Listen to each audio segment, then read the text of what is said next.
কোটি কোটি মানুষ শিবলিঙ্গের পূজা করে, কিন্তু এই পূজা সবার আগে কে করেছিলেন? এর উত্তর জানলে হয়তো আপনিও অবাক হবেন। প্রচলিত শৈব পুরাণের একটি কাহিনী অনুযায়ী একসময় ব্রহ্মা ও বিষ্ণুর মধ্যে বিতর্ক শুরু হয়। দুজনের মধ্যে প্রশ্ন আসে কে শ্রেষ্ঠ।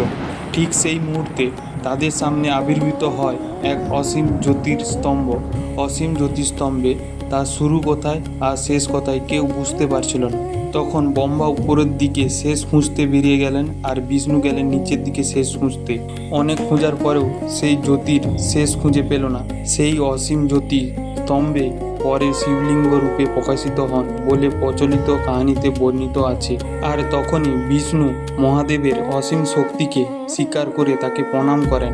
অনেক শৈব কাহিনীতে এটাকেই শিবলিঙ্গের পূজার সূচনা প্রতীক হিসেবে বর্ণনা করা হয়েছে। কিন্তু এখানেই রয়েছে সবচেয়ে বড় রহস্য।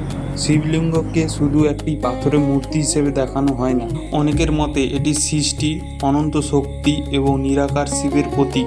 হয়তো এই কাহিনী আমাদের মনে করিয়ে দেয় সত্যিকারের মাহাত্ম্য শক্তি প্রদর্শনে নয়, বরং সত্যকে গ্রহণ করার বিনিময়ে। আর সেই কারণে শিবলিঙ্গ আজও কোটি কোটি মানুষের কাছে ভক্তি ও আধ্যাত্মিকতার প্রতীক। আপনি কি আগে এই কাহিনী জানতেন? কমেন্টে হর হর মহাদেব লিখে জানান। আর এমনই আরও সনাতন ধর্মের ইতিহাস, পুরাণ ও রহস্য জানতে আমাদের চ্যানেলের সাথে জুড়ে থাকুন। Thank you for watching.